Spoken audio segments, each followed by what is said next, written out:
두 번째 시간으로 기질 및 성격 검사에 대해서 알아보도록 하겠습니다. 전 시간에서도 말씀드렸던 것처럼 영유아들에 대한 기질을 잘 알아보는 것은 예비교사로서 우리가 나중에 아이들을 가르칠 때 어떻게 교육시켜야 되는지도 영향을 미칠 수 있기 때문에 굉장히 중요한 요소 중에 하나입니다.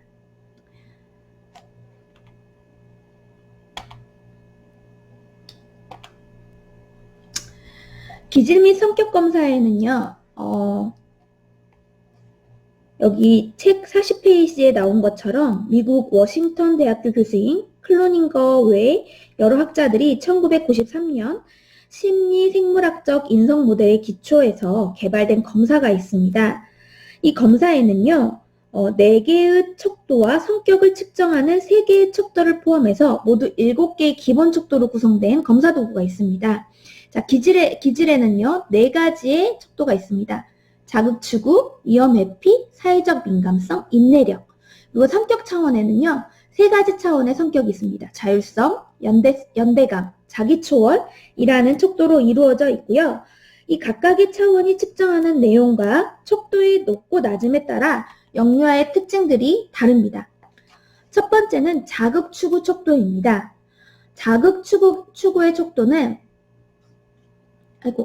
흥분과 보상을 추구하는 탐색 활동을 하고 처벌과 단조로움을 회피하는 성향에서의 개인차를 측정하는 척도라고 볼 수 있습니다. 이 자극추구 척도가 높은 영유아는요, 호기심이 많고 적극적이며 자유로운 탐색 활동을 통해 새로운 것을 경험하고 싶은 욕구가 매우 큽니다. 따라서 쉽게 흥분하거나 충동적일 수가 있고 정해진 틀이나 규칙 안에 있기를 불편해하면서 단조로운 일들을 지루해하며 힘들어합니다. 간혹 욕구 지연 능력이나 좌절 인내력이 부족할 가능성이 있어 감정에 대한 기복이 높낮이가 있을 수가 있습니다. 반대로 자극추구가 낮은 영유아는요, 정해진 규칙이나 규정을 따를 때 어려움이 없고 종종 뛰어난 집중력을 보입니다. 또한 심심하거나 단조로움을 잘 견딥니다. 그래서 차분해 보일 수가 있죠. 새로운 것에 대한 호기심이 부족할 수 있는 단점을 가지고 있고 익숙함을 선호하기 때문에 새로운 자극을 심지어 거부할 수도 있다는 단점을 가지고 있습니다. 두 번째로는 위험회피 척도입니다. 위험회피 척도는요, 위험하거나 혐오스러운 자극을 피하기 위해 행동이 억제되거나 위축되는 성향에서의 개인차를 측정하는 척도입니다. 위험회피 척도가 높은 영유아일수록 불확실성에 대한 두려움이 크고 미래에 있을 수 있는 가능적 상황들에 대해서 미리 걱정하고 염려하는 성향을 가지고 있죠. 또한 그렇기 때문에 매사에 조심성과 겁이 아주 많습니다.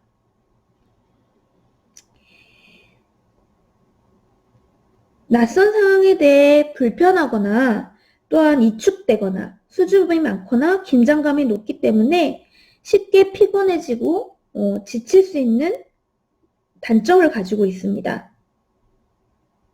또한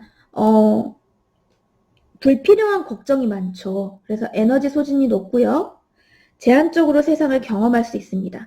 그러나 위험회피 척도가 높은 아이들의 장점을 한번 살펴보면 굉장히 신중하고요. 위험한 상황에 직면하는 빈도가 낮을 수가 있답니다. 위험회피 척도가 낮은 영유아들은요, 익숙하지 않은 환경에 대한 거부감이 굉장히 적고요. 위험과 불확실성에 대한 대담하고 용기가 있습니다. 때문에 사회적 관계 속에서 활발하고 적극적인 인상을 줄 수 있고 삶에 대해서 굉장히 낙관적이고 위험에 둔감할 수가 있습니다. 한마디로 겁이 없다는 거겠죠? 세 번째로는 사회적 민감성에 대한 척도입니다.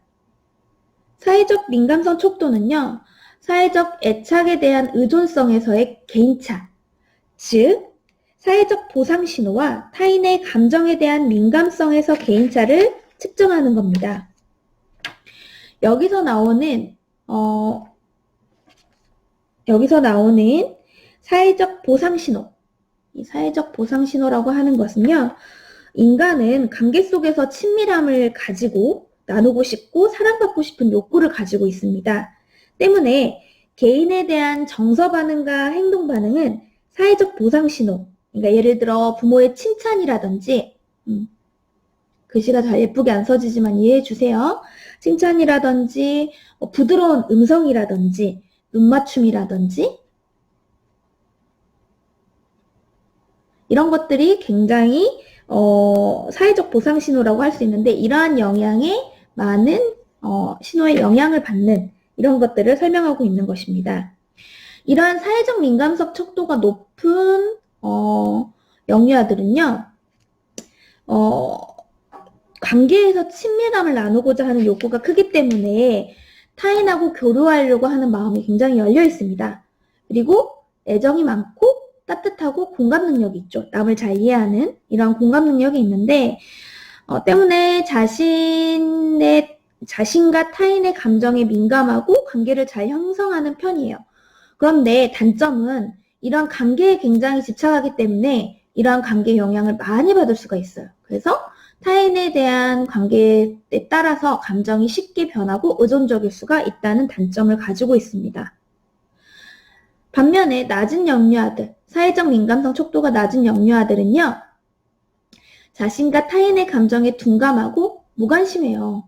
남이 나를 어떻게 생각하는 데에 대해서 별 관심이 없어요.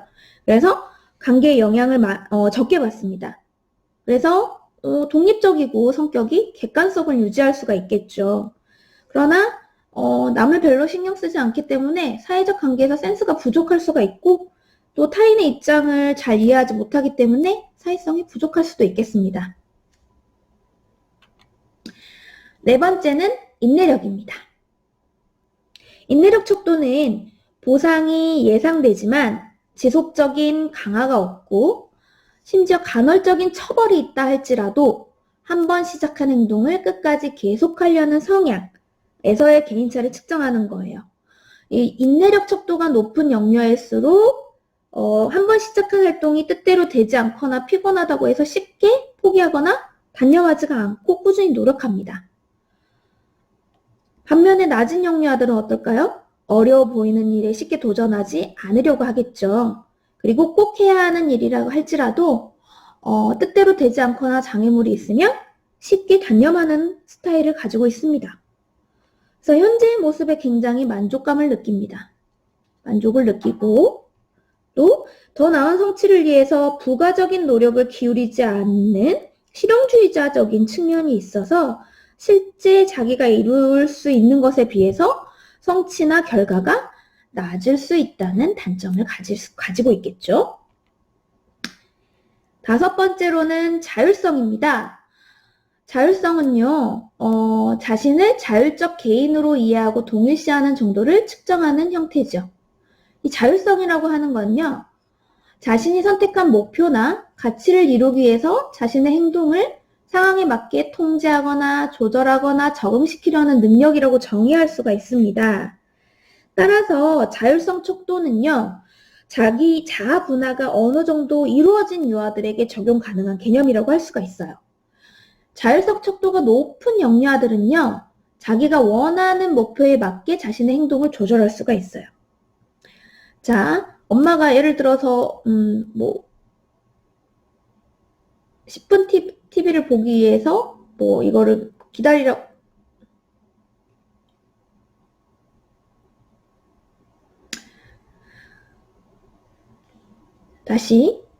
자, 자율성 척도가 높은 영유아들은요, 자신이 원하는 목표에 맞게 자신의 행동을 조절할 수 있다고 했어요. 때문에 건강한 자존감과 자기 신뢰를 가지고 있고, 자신이 원하는 목표나 명령이나 지시를 받을 때 자기한테 도전받았다고 생각하기 때문에 다루기 힘든 아이로 보일 수는 있어요.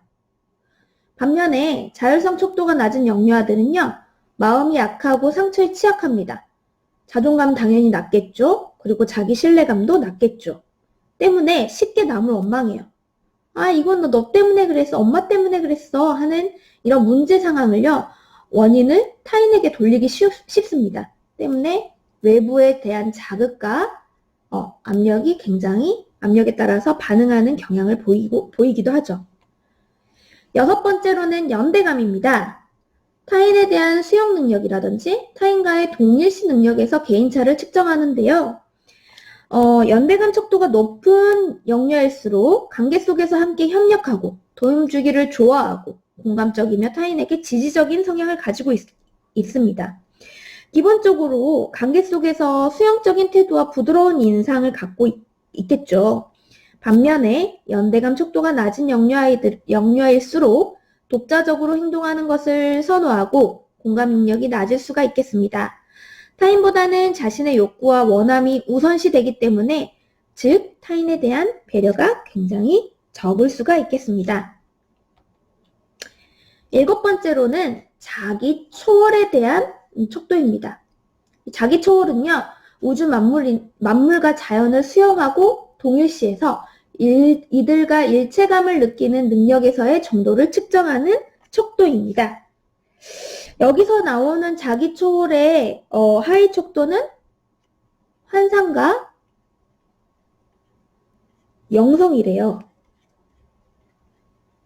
때문에 자기 초월에 대한 척도가 높은 영유아일수록 어떤 놀이나 일에 집중할 때 오타네요. 뗍니다. 몰입이 잘 되어 빠지는 경향을 가지고 있어요. 즉 눈에 보이지 않는 세계, 죽음이라든지 삶, 이런 천사, 이런 것들에 대한 신비한 주제에 대한 관심이 많고요. 낮은 영유아들은 반대로 몰입의 정도가 약할 수가 있겠죠. 또한 자신의 개별성에 대한 인식을 잘 유지하겠어요. 자기 초월의 척도가 낮기 때문에 눈에 보이지 않는 세계보다는 현실적이고 실질적인 주제에 대해서 관심을 많이 보이는 성향을 가지고 있습니다. 기질이 생득적이라고 한다면 성격은 기질이라는 원재료를 기본으로 환경의 영향을 받으며 후천적으로 형성합니다. 특히 영유아들은 타고난 기질과 그에 따른 욕구 처리 방식을 포함한 어떤 반응들이 때로는 교사나 부모들에게 문제 행동으로 비춰질 수가 있어요. 그럴 때 너무 강압적으로 통제하거나 억제했을 때 왜 이런 행동을 했어? 라고 비난하거나 처벌을 했을 때 오히려 문제 행동으로 더 심화될 수 있다고 합니다. 때문에 1차적으로 이러한 기질, 영유아들이 갖고 있는 기질이나 이런 욕구들을 정확히 파악하고 이를 수용해 준다면 점차적으로 영유아들이 인간이 되기 위한 사회화를 받는 과정으로 나아갈 수 있다는 것을 시사하는 챕터였습니다.